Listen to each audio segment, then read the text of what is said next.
Repatriation, যারা দেশে যাচ্ছেন, কারো কারো প্রশ্ন আছে যে স্যার এখনো তো কিছু কিছু লোকের নাম রয়ে গেছে। আমাদের কাছে আমল নামা থেকে ক্লিয়ারেন্স পেয়েছি বা পাবো এরকম আরও 160 থেকে 65 জনের নাম আছে। তার মধ্যে 123 জনের নাম আমরা পেয়েছি, আর বাকিটা আমরা পেয়ে যাবো আশা করছি। তাদের আমরা খুব দ্রুত, এই সম্ভব হলে নেক্সট উইকের মধ্যে কোনো একটা সময় আমরা তাদের জন্য ফ্লাইট করছি, একটা হোক দুটা হোক তিনটা হোক, বুঝতে পারছেন? রিমেনিং আর কিছু লোক এখনো আছে যাদের হাতে লেখা পাসপোর্ট, যাদের শুধু এনআইডি আছে, কিছুই নেই, ওদেরকে জেনারেল সিকিউরিটি দিয়ে কোনোভাবেই পাওয়াই যাচ্ছে না, বুঝতে পারছেন? বা বিভিন্ন সমস্যা আছে। এদের ব্যাপারে আমরা সরকারের কাছ থেকে, বাংলাদেশ সরকারের কাছ থেকে পারমিশন চাইছি যে কী করবো এদেরকে নিয়ে, তাদের সিদ্ধান্তের অপেক্ষায় আছি।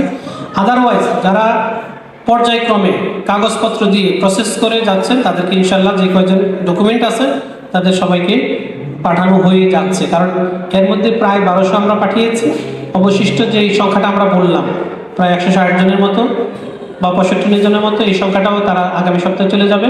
এর মধ্যে দিয়ে রিপাট্রিয়েশন স্বেচ্ছায় সরকারের তত্ত্বাবধানে মোটামুটি আলহামদুলিল্লাহ একটা পর্যায়ে পৌঁছে যাচ্ছি।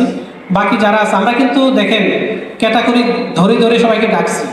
প্রথমে হচ্ছে নাম নিয়েছি, তখন প্রায় 1800 আবেদন করেছি। পরে আমরা যখন ক্যাটাগরি করে রেখেছি তখন কিন্তু ডাকছি, এরা আসে না কেন? সে হয়তো একটা কাজ পাইছে, সে মনে করতেছে এখন আর যাওয়ার দরকার নেই। যার কারণে এই বিষয়গুলো আপনাদের জানা থাকা দরকার।